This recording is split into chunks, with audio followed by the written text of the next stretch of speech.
Good evening, ladies and gentlemen. Microphone? You don't have to do it.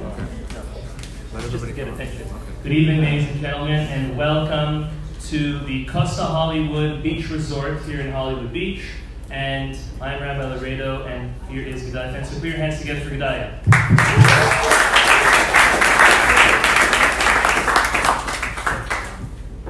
We're going to thank all of our sponsors. Bear with me. Thank God the popularity has grown tremendously, and we have 20 sponsors for tonight's class.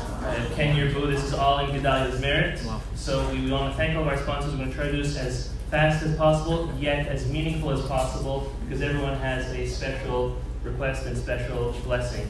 Just to make a note that we are going to be having here in the Miami Torah Center high holiday services for Rosh Hashanah all-inclusive, as well as Yom Kippur. So you can go to MiamiTorahCenter.org and see further details for that, with catering from Kosher Cuisine, the Dahan family. Thank you very much. Okay, tonight's class is called Elul, Time to Get Out of Your Comfort Zone. So class sponsor number one is Esther Rand for Refuah Shlema for Levi Yitzchak ben Italeh. Amen. Amen.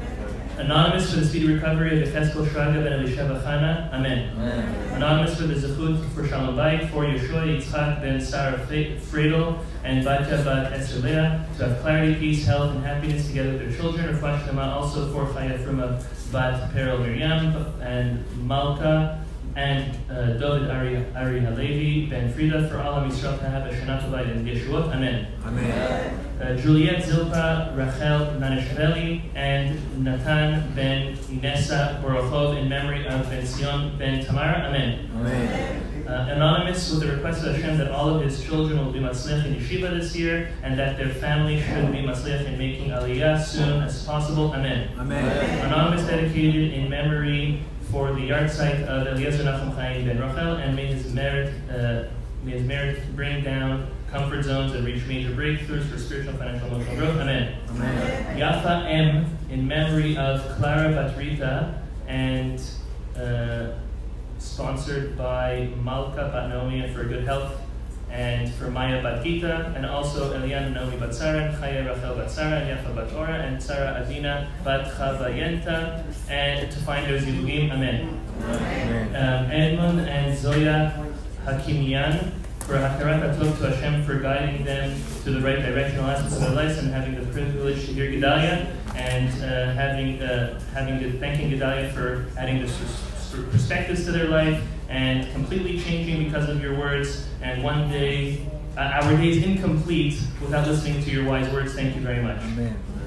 Anonymous for the Refuah Shlema of Jacob and Esther, Frida bat Sarah, and Abraham ben Sarah. Amen. Amen. Susan Shina for Refuah Shlema for Leah Malka bat Simcha Basa. Amen. Amen. Good health and happiness and success and parnasah for Yakot bat Reina, Bruno ben Mina, and Solomon ben Yakot, and Rachel bat Yakot, and Rachel ben Chana, and Abigail bat Rachel, Ruth bat Rachel, and Esther bat Rachel, and Miriam bat Rachel. And may God give Gedale strength to continue these classes. They feed my soul and have changed my life. Amen. Wow.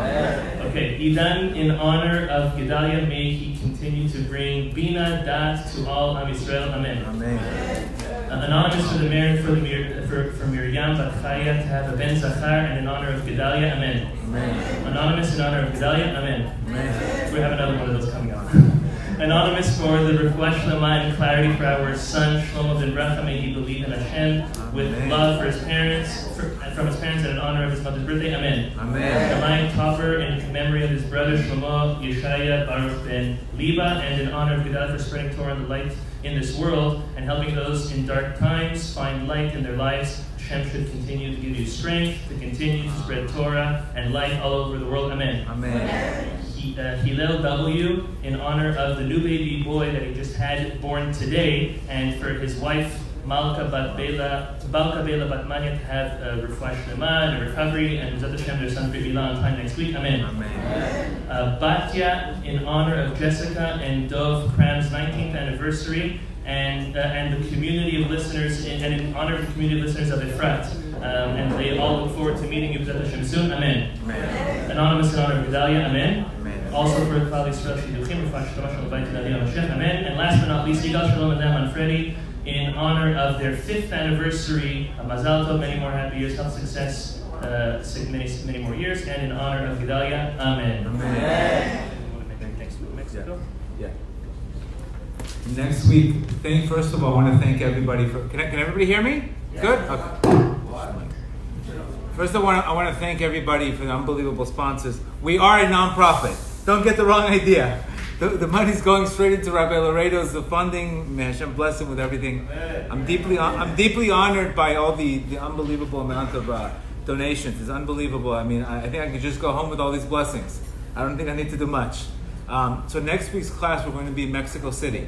We have 2 events in Mexico City. We have a singles event, and then we have another event for a general event in a hotel in Mexico. Whoever's going to be there, we'll put the postings. So again, I also want to say thank you for my wife for giving me the strength to be able to do this and giving me the time and everything. All right, today's class is going to be on Elul. Elul is obviously who doesn't know, Elul is a Jewish month right before Rosh Hashanah. This is the time called getting out of your comfort zone. In Florida, either Elul gets you out of your comfort zone or hurricanes get you out of your comfort zone. You could spend your time on watching cones, or you can spend your time praying to God. That's the key we have to recognize. Some people, all day long, they're watching cones. Other people, they're praying to God. So that's the one thing also that may Florida be safe from this hurricane. Even though I'm in the adjusting business, may nobody get hurt, and everybody should have success in that one. So today's class, we're going to do an amazing class on getting out of your comfort zone. The books that we're going to reference today, one is called Rabbi Nachman's Restore My Soul. Another one is The Garden of Knowledge by Rabbi Arush, Likutei Moharan, and also the Aleph Bet book by also Rabbi Kramer's books. These are all books you can buy on Amazon.com, etc. This is where we're going to get the information from. So in life, whatever doesn't challenge you doesn't change you. We need to understand that. If a person is being challenged in one way of his life, that's where the change happens. It could be that we all have different challenges in our life. Some of us are in recovery. Some of us have a problem with our ego. Some of us have a problem with food. Some of us have a problem with something. Everybody's got a struggle in their life, no matter who they are, depending on what their soul rectification is. So a lot of our struggles, if our sages say, if we really want to know what is your purpose in this world, is look at your struggle. Look at what you're struggling with, and that usually is where the gold is. That basically at the other line of that struggle in life is usually the gold in life. Obviously, my struggles were gambling addictions. My struggles was too much impulses. When I worked on those things, another life showed up for me. So a person should always have hope that if he's struggling, just like if you would go to a football team or you would go to watch anything in life, whenever a person double teams a specific player, they double team him because he has the potential to score. If somebody's getting double teamed in life, in specific an area in his life, that is exactly the potential that person has. So recognizing that every single obstacle is really tailor-made for you. We shouldn't look, that's why the ultimate knowledge that we said this week is recognizing that we don't know anything. How do you know? The more you recognize you don't know anything, the more you'll be able to pass these obstacles. The more you question why things are happening, the more we get stuck there. That's the concept of basic emunah that we have. What is the message of Elul? Obviously, we're in Rosh Hashanah, our whole years are on the line. It's obviously whatever a person prepares is what he's going to get. So this is a time, Elul is coming Sunday, Monday. It's a time to challenge yourself. It's a time to get out of your comfort zone. There's no question for me to have 800 classes today. Believe me, I don't even know what a comfort zone is anymore. Because I'm forced always, okay, I got to do a class tomorrow. No, I want to relax. No, I got to do a class. So how can I relax? So I'm always out of my comfort zone. I don't even know what comfort is anymore. I don't even know what that word is anymore. But I recognize being out of my comfort zone has led me to other areas of my life where I'm out of my comfort zone. And really that's where all growth happens. All growth happens out of your comfort zone. We need to understand that. We need to understand what does your Creator want from you in these 30 days. Rabbi Nachman says in lesson 46, and again, Rabbi Nachman clearly said in his book that it's not that just Jews need me. He says the whole world needs me. So a lot of times I own a rehab and a detox program. I use these same teachings to speak to everybody because there's really no difference. It's the same message. We're all souls. We all have obstacles. We all have shells. Remember, the quality of the fruit in life has to have a shell. Anything good in life has to have a shell. Because if not, like we said before, we would take it for granted. So these shells, these obstacles that we go through are part of our creation. So Rabbi Nachman says in Lesson 46, soul sacrifice is something every single person has to do. An example of this is even giving charity. When you're giving charity to somebody, you're sacrificing your soul. We know the person's money sometimes is his life. When he gives away his money, it's like he's sacrificing his soul. In other words, a person has to recognize that that a person's soul sacrifice is the reward that you get. It's not the results that you think you get the results. It's not what you get in life, it's who you become. A very important message. Your Creator wants to know how much do you struggle, how much do you attempt to fight something, how much are you working on something. That's called soul sacrifice. We already spoke about talking about comfort zones.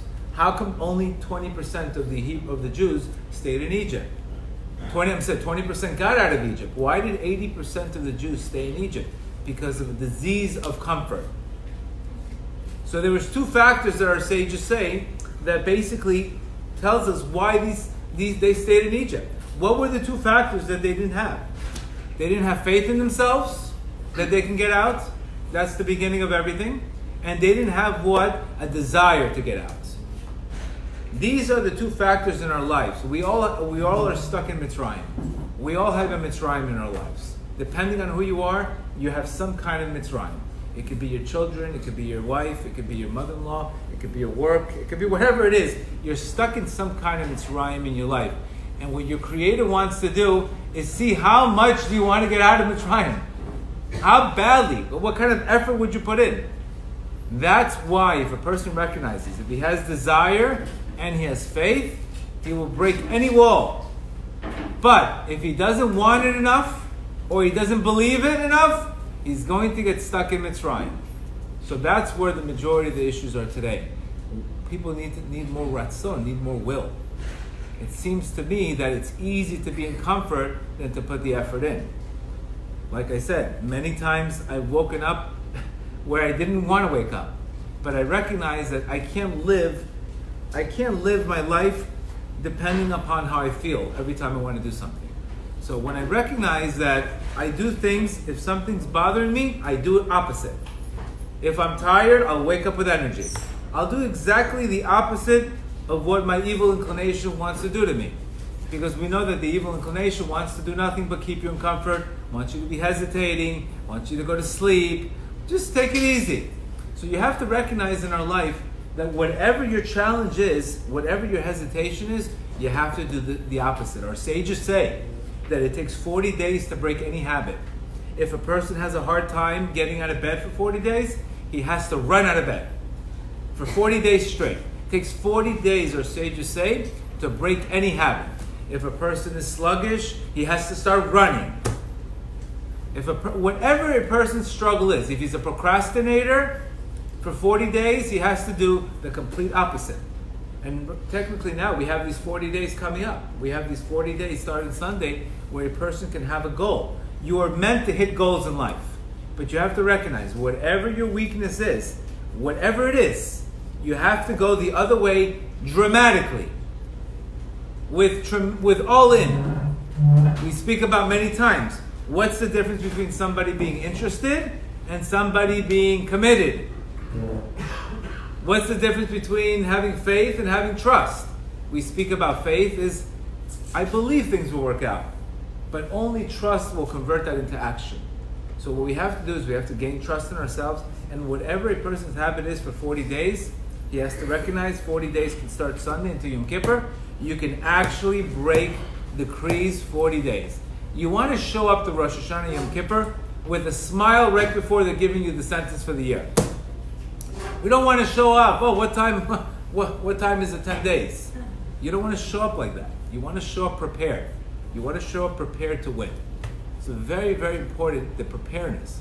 We go to Ukraine, we go to Uman for Rosh Hashanah. And the whole obstacles is the preparation to get there. So remember, pick something that's bothering you these 40 days, and our sages say, do the complete opposite. It's going to bother you, it's going to annoy you, but we're not interested in what? We're not really interested in feelings. We're interested in what? Behaviors. One of the students came up to Rab Natan, the main disciple, and he spoke to him about all the dreams he was having. And he says, Rabbi, what do all these dreams mean? Rab Natan told him, I'm not interested in what you're doing when you're sleeping. I'm interested in what you're doing when you're awake.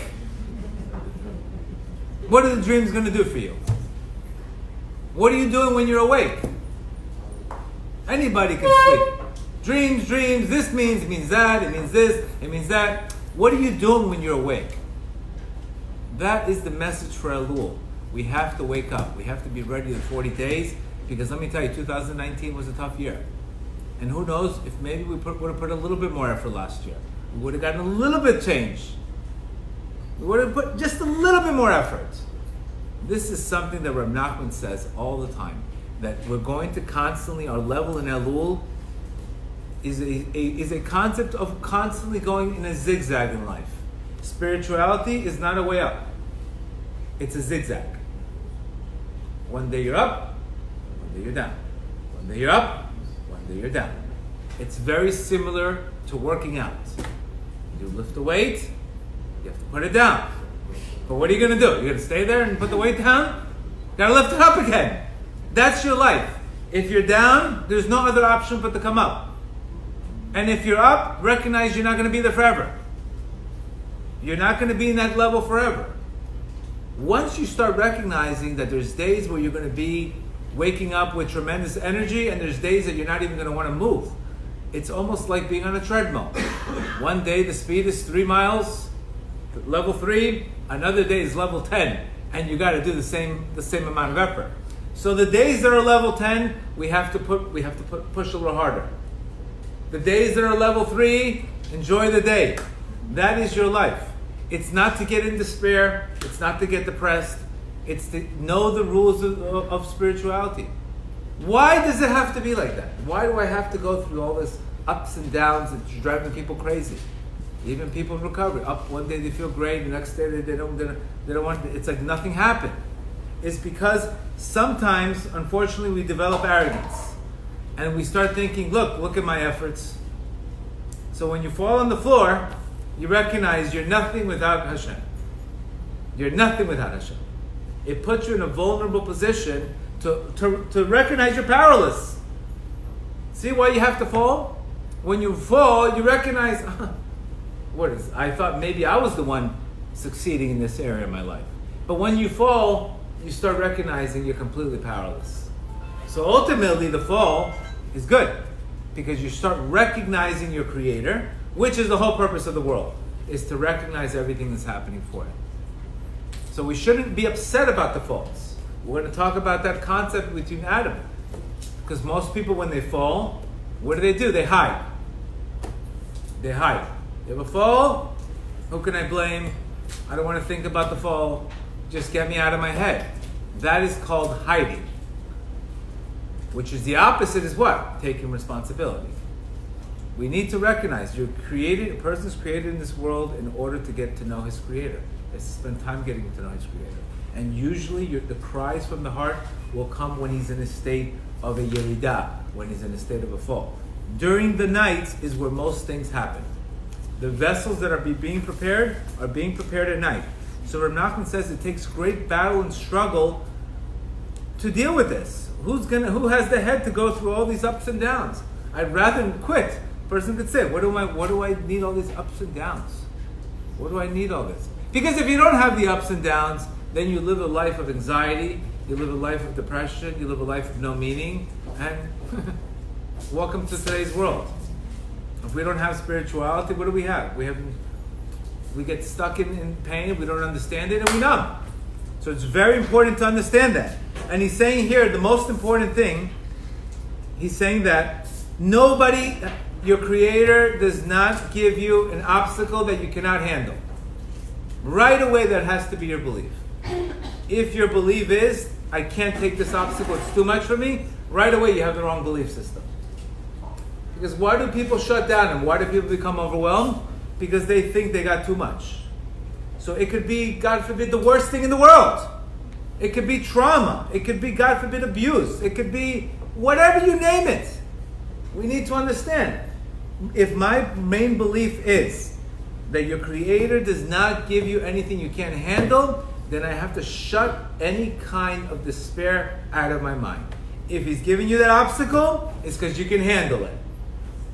You just have to sacrifice more. You just have to push a little bit more. That's a very important concept. Because why else would I shut down in my life? Why else would I quit? Why else would I be sad and depressed? It's because I believe that I got too much. It's a very important concept. We're too focused on what? Too focused on what we're going through instead of where we want to go. That's what happens. People are focused too much on what they're going through, not on where they want to go. So that's what Rabbi Nachman says. Do not believe that something that came to you by accident. Nothing comes to you by accident. But what happens is the pain gets worse, like we speak all the time. The attempt to escape pain is what's causing more pain. Very important. I just have the issue. But the problem is I'm escaping the pain. Escaping the pain is causing more pain. If I just dealt with the issue, where it would be a trauma, or where it would be a marital spouse, or whatever I'm dealing with in my life, then I can deal with the issue. But if I'm attempting to escape pain, what am I doing? I'm mimicking Adam Harishon when he's hit. When God says, Ayeka, where are you? Where are you? He hit. He sinned and he hit. That is the problem today. Because it's like breaking the window and then hiding. That is where the dinim come. The dinim come to a person, God forbid. Judgments come to a person when he hides. We recognize, we're going to speak about, that when a person falls, he actually, when he goes up, he goes back on another level. Completely higher level than before. He becomes a new person. But what happens when we hide, we stop the growth process. And we mimic exactly what happened with Adam Arishon. Very important. You're mimicking that situation. So we don't want to hide. We want to take responsibility. You have a rough day, got to get up in the morning, and you have to address those issues. If we look at sports today, when a team gets blown out in sports, what do they do the next day? They watch game film. You could say, what are you watching the movie? What are you watching yesterday's game when you lost? What's the point? Obviously, it's to show where do we need to make adjustments. When we have days where we call it quits, where are we making adjustments? What's the triggers? Rabbi Nachman already told us. He told us black and white that the main cause of sexual promiscuity today is from sadness. Bottom line.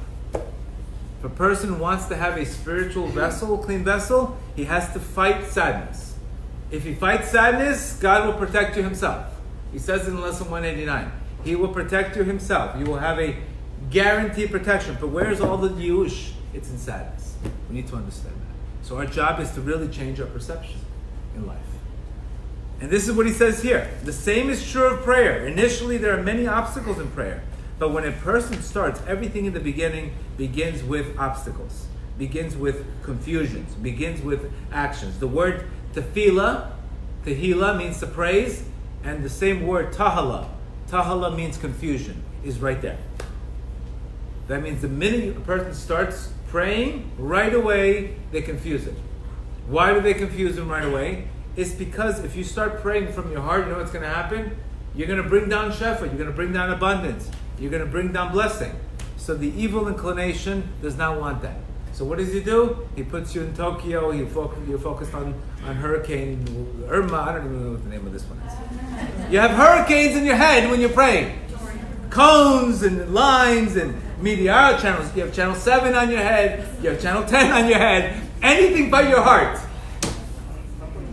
I guarantee you when people pray, they're going to be thinking more about channel 7, the cones, than they're going to be thinking about prayer. That's what happened to them. We lost the art. And Rabbi Nachman says here something very deep.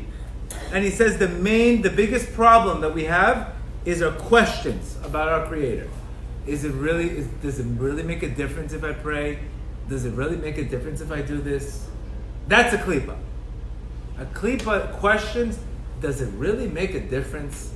What's the point? Everybody, no, this guy doesn't do it, and he makes money. He doesn't do it, and he makes money. He's successful, and he doesn't do it.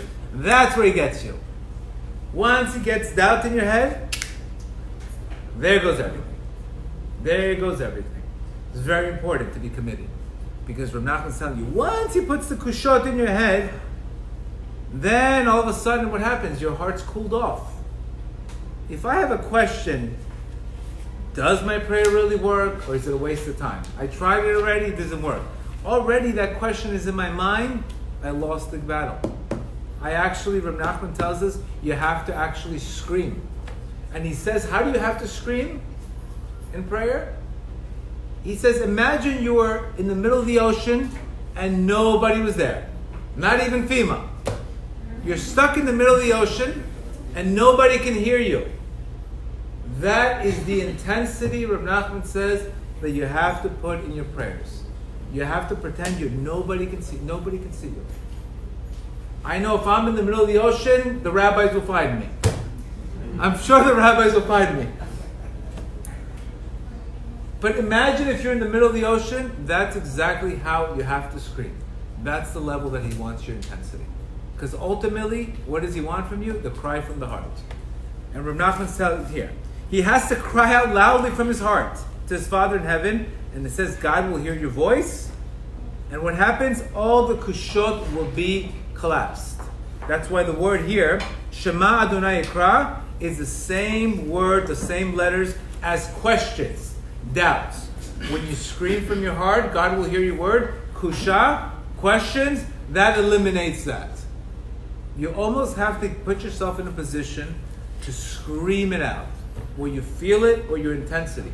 That is what he wants from you. He wants you to literally pretend you are in the middle of the ocean and there's nobody there and you have nothing else that nobody can save you. What happens today if a person got swallowed by Yoda? What would he do? What's the Wi-Fi password? Do you have a better room? I'm comfortable in the whale. He gets comfortable. This is what he would ask. He would ask for the Wi-Fi passport. What are we commanded to do when we get swallowed up in life? Scream. Scream to get out. Scream to be saved. Scream to be saved from my addiction. Not saved. What kind of food are you serving? What's the Wi-Fi password? What's the menu for today? That means we get comfortable in that situation. That's lesson 46. And he says, and this is why the Baal Shem Tov says, if you recognize today, how come we have such a problem with motivation today? Right? The Baal Shem Tov says something very simple. That the first arousal from God that comes to a person comes to him for free. Let's say a guy was all of a sudden, he had nothing to do with spirituality. He had nothing to do, not that he wanted to do it or anything. And let's say all of a sudden he hears a video. Remember, he didn't earn that. And all of a sudden for 3 days, all of a sudden he hears a video, he gets super inspired and he gets the same light as he would be doing this for a while.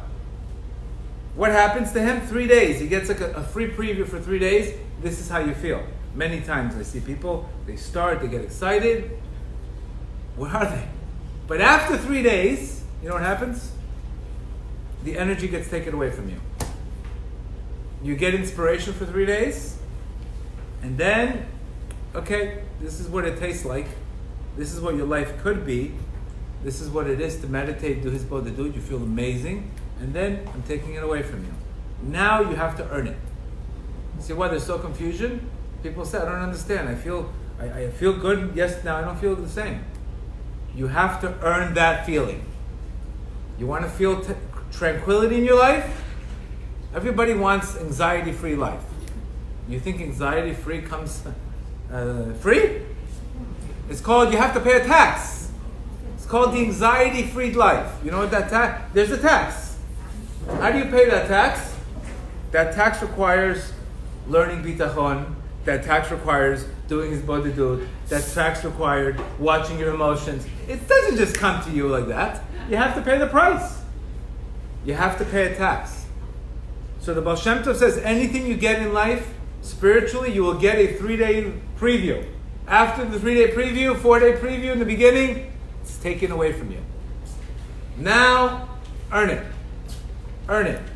Imagine the guy is a janitor, he becomes a CEO, all of a sudden he didn't do anything and becomes the CEO of the company.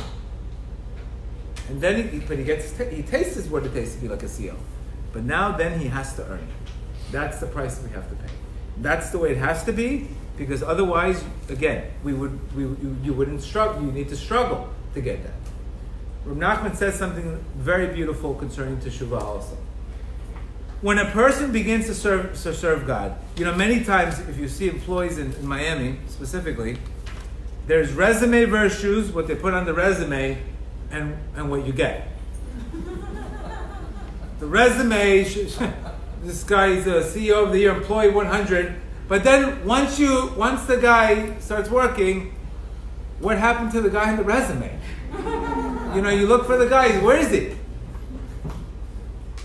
The same thing. So what happens? Many times you have a salesman. I could sell this for you. I could sell this for you. I'm the greatest. I'm the greatest. Ba ba ba ba ba ba. And then once he starts, you get fallen expectations. Correct? So our Creator does it the opposite. How does he do it? Reb Nachman says, when a person begins anything new, service, begins serving God, the Holy One says, I know your desire is to serve me. I know you want to serve me. I know you want to get closer to me. But what guarantee do I have that you're not going to be here tomorrow? How do I know you're going to be here tomorrow? Let's say all of a sudden I give you light. I give you tranquility. I give you Shalom Bayit. What am I guaranteed you're going to be here tomorrow? The same thing with an employee. How do I know you're going to be here tomorrow if I give you this? So what does he say? What assurances am I going to have that you won't leave me? I know people that have started spiritual. I said, what happened? Why did you leave? I got an email. Or they cancel the classes. They stop doing this. They stop praying. They stop putting on tefillin. What happened? Why didn't you cancel ESPN? Why didn't you cancel Netflix? Why did you cancel the Holy Spirituality? Figure cancel everything. But the minute people what do? I'm canceling my spirituality. I'm not doing it. You understand? This is human nature. It's like we're punishing God for a reason. They throw it out the window. I see people, I study. I see people going in and out of the classes.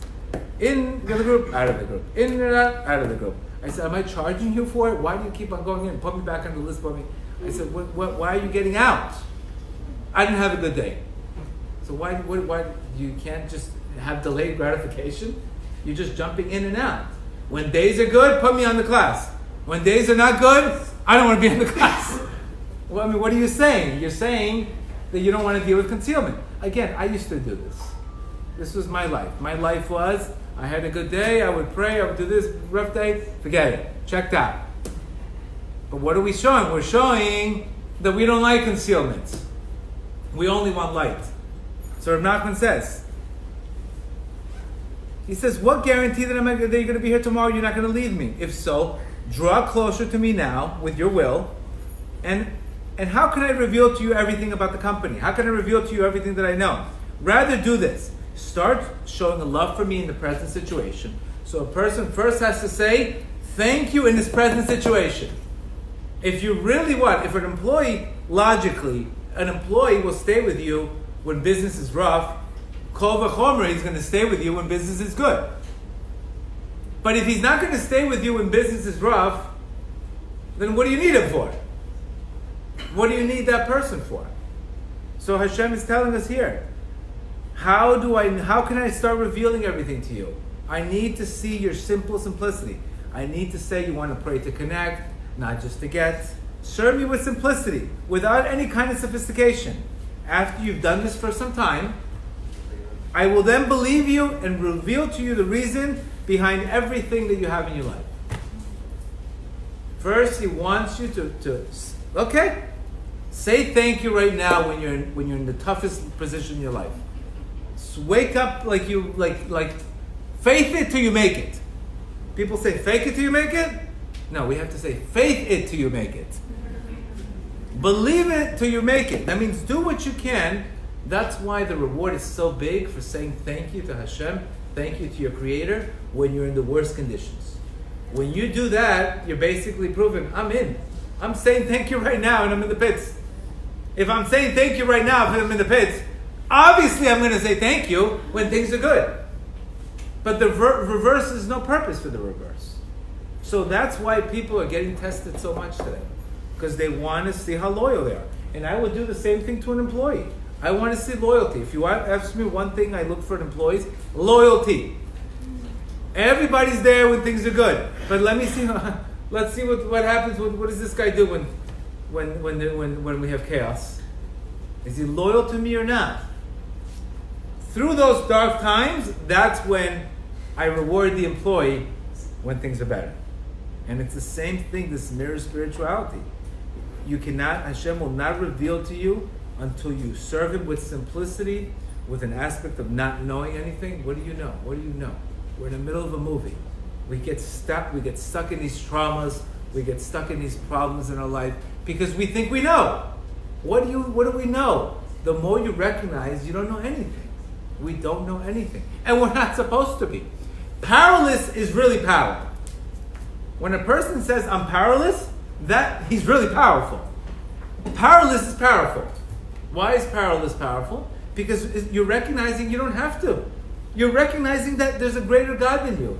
You're satisfied knowing that you're not going to be satisfied all the time. That is really acceptance. And when you have acceptance, everything changes.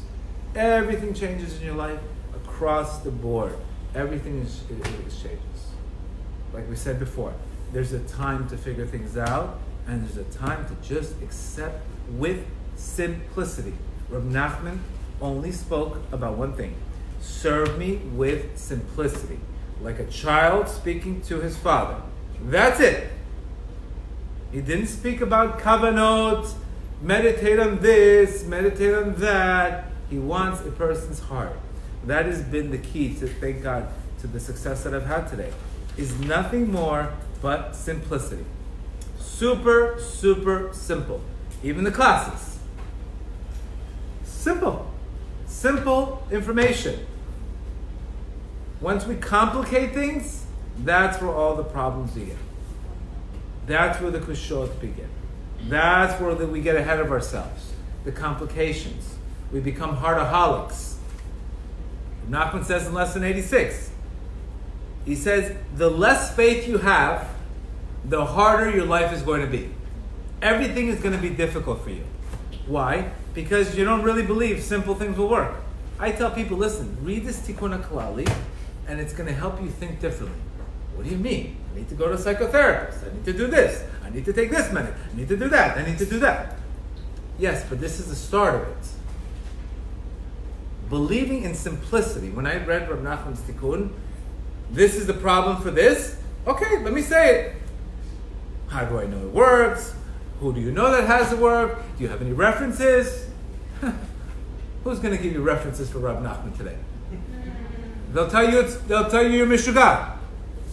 The more Breslev you get, the more the world will tell you you're out of your mind. Many places have said, no, you can't come to this country. Breslev, we don't believe in this kind of stuff. What do you believe? Believe in simplicity?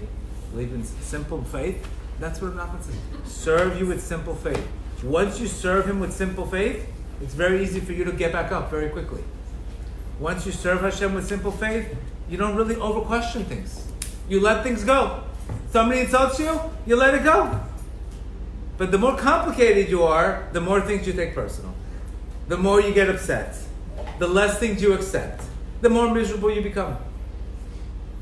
Doesn't mean to become weak. It means recognizing that not everything that happens to you is about you. That sometimes you have to go through things in life and it has nothing to do with you.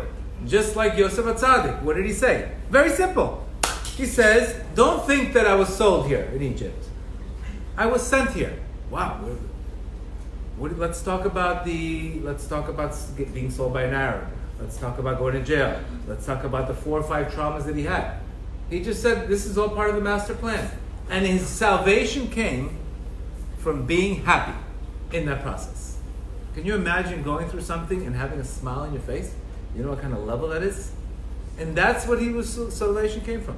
He recognized, he found meaning, and he recognizing this is part of my process, this is what I have to go through. And he just did it simple. And he was able to get out. Just like that. It seems so crazy to just, we don't want to just accept and let go. I'd rather hold on to something. And that's where our issues are. Remember, we're getting to Rosh Hashanah soon. Rosh Hashanah is the Jewish New Year. And the ultimate part of Rosh Hashanah is one thing. You're doing one thing on Rosh Hashanah, is crowning your Creator. That's it. You're not praying for anything. You're crowning your Creator. You're basically saying that everything that's happening in your life is absolutely perfect. That's crowning your Creator. But what happens is, when you leave synagogue, you have a different whole story. It's very important to read what you read. I'm crowning my Creator, then I have to believe what I'm reading. Otherwise, the heart's not there. The heart's not there. Then you're not really believing that you're crowning your Creator. Then the person shouldn't walk around. That means he's not feeling the words. We'll take this book from the Garden of Knowledge, and Rav Nachman says it perfectly. Where does this mentality come from? The Gemara says in Gemara Brachot that there are two kinds of people in this world. There are some people that they're a guest in this world, and anything they get in this world is a gift. But there's other types of people that says, well, he was cooking anyway, he wasn't doing it for me. I'm expected to have this. I'm expected to have this. I'm expected. This is what I'm expected. There's no gift here. Where did this problem start? The problem started with who? It started with Cain and Abel. Where did it start?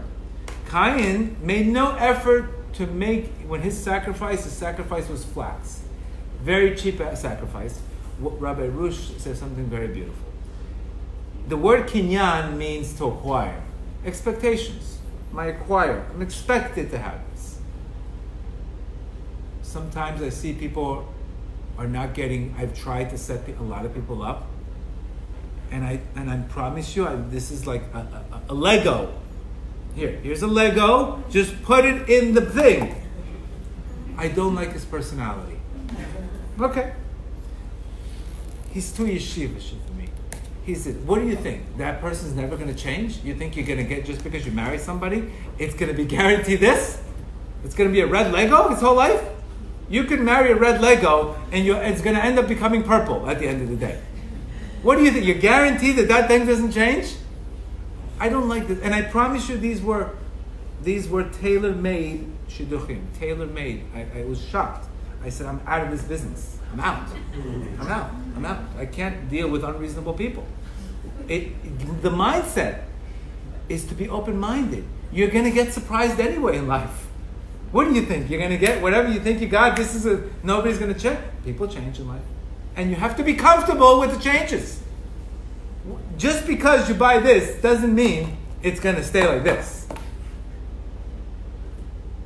Knowing that is already knowing, listen, it's good enough.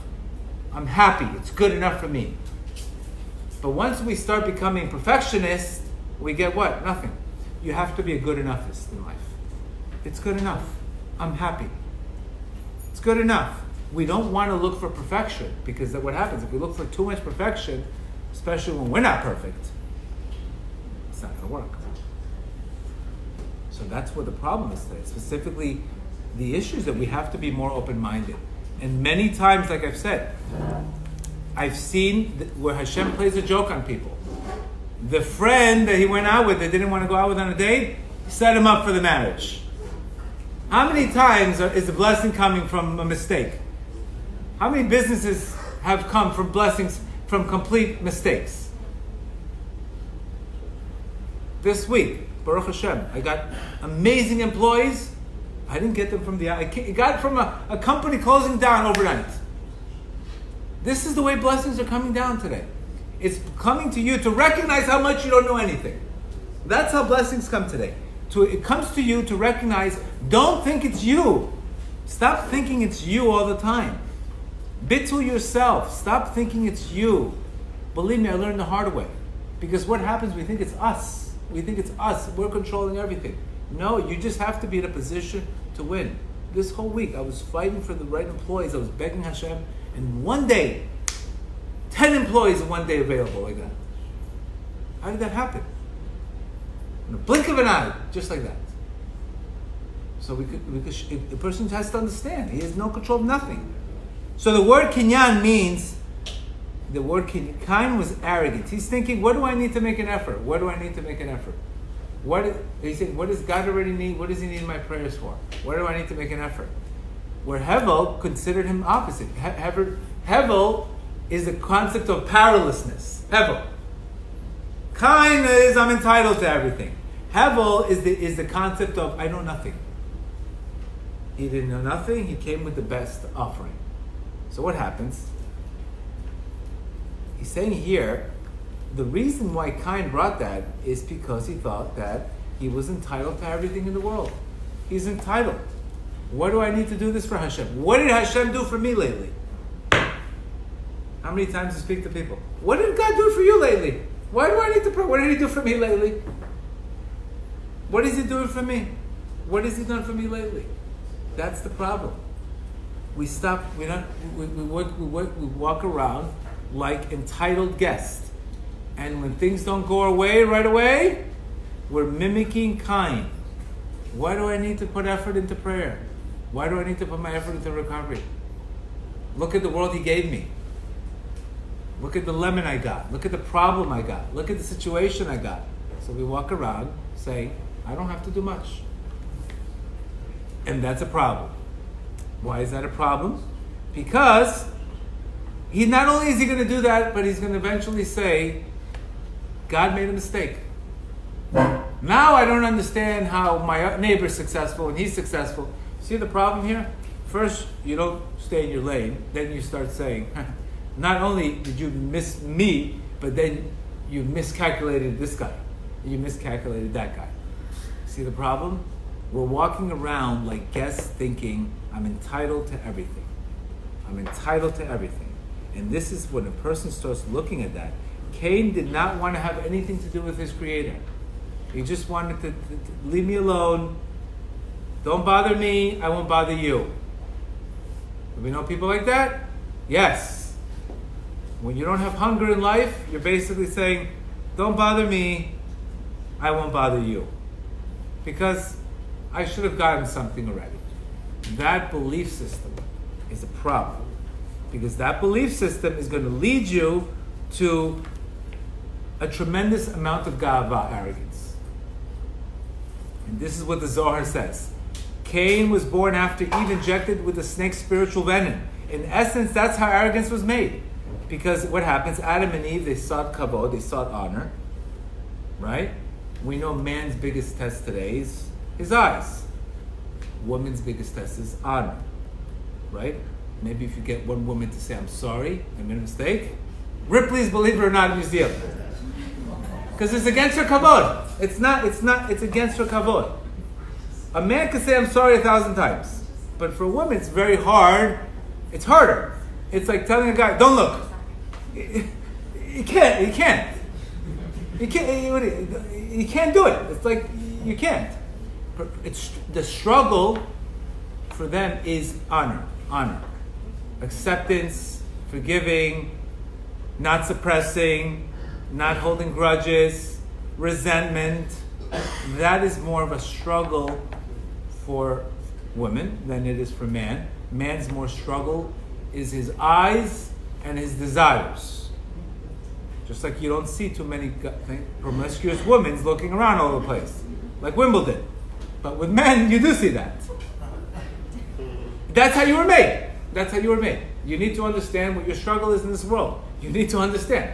These classes are very raw, and that's the bottom line. We're not going to quote the thing. Your success as a woman could be in saying, I'm sorry, I forgive you. I'm sorry. That little thing, the resentment could be open up gates and doors for you. Forgive your parents, forgive your mother-in-law, forgive everybody. That's kavod. That's kavod. My kavod was affected. That's the Yetzer Hara for that. So Eve's whole issue, the whole problem with Eve, that's why she had to go to the mikvah. Because she separated herself from God. So what happens? Because you try to separate yourself from God, now you have to go to the mikvah every 30 days to humble yourself. So that's her tikkun. When she goes into the mikvah, she becomes permitted back. This is straight out of Bereshit. This is not my chidush, by the way. This is out of Rabbi Arush. People can tell me, you have to know what your struggle is in life. And once you know your struggle, just like you call Uber. Where are you? I don't know. You got to know where you are to know what to change. You have to know where you are in life. A person has to know where he is, and he has to know what his struggle is in life. If he doesn't know what his struggle is in life, how are you going to fix it? Imagine the guy calling you an Uber. I don't know where I am. So what do you want from me? How can you change? How can you get better if you don't know where you are? If you don't know what your weakness is? That's what we're not supposed to overcome everything. We're supposed to ask for help. Because the Gemara says, in very simple, you have no shot against fixing any attribute you have. Whether it's gambling, addictions, eat kavod, honor, food, unless your Creator helps you. Bottom line. That's the only shot. Until you make yourself powerless. Until you say, I have no power. It's only from you. That's what he says. So once you come to that recognition, you recognize, what do I know? I can forgive everybody. I can have no problem getting through quickly. But if I don't think that way, here comes the grudges. The only antidote or the venom of arrogance is awareness that everything belongs to Hashem, and a person really he deserves nothing. Even a button on his shirt is blessing. When you walk around with gratitude, you're in your conscious mind. Every other negative thought we have is what? Subconscious. Look what that person did to me. I can't see that. Look what that one did. Look at this one. How could he have done this to me? All this resentment, all of this anxiety, all this grief, all this negative emotions, it's all rooted in a form of lack of emunah. Every negative emotion today that we have, you can have it for a little bit. You're a human being, but when you dwell on it a lot, what happens when a person's choleh, when a person's sick? What's happening? That means part of his body is missing light, missing God's light. If I'm 100% healthy, I have 100% light in my life. I'm healthy. I have God's in my life. God's my energy. But a part of your life, part of your body that's missing, that's sick, choleh, is because there's missing light in that life. We can take it very practical. Grief, anxiety, all of these things, it's not allowing your Creator to come in. That's what we have to recognize, that every single problem is a spiritual problem. It's a lack of letting the Creator's light inside of us. Whether it could be because our ego is not accepting this, or lack of acceptance, or lack of gratitude, or being resentful that life is not giving us this way. And you know how you get blessing in life? When you show appreciation. Whatever appreciates.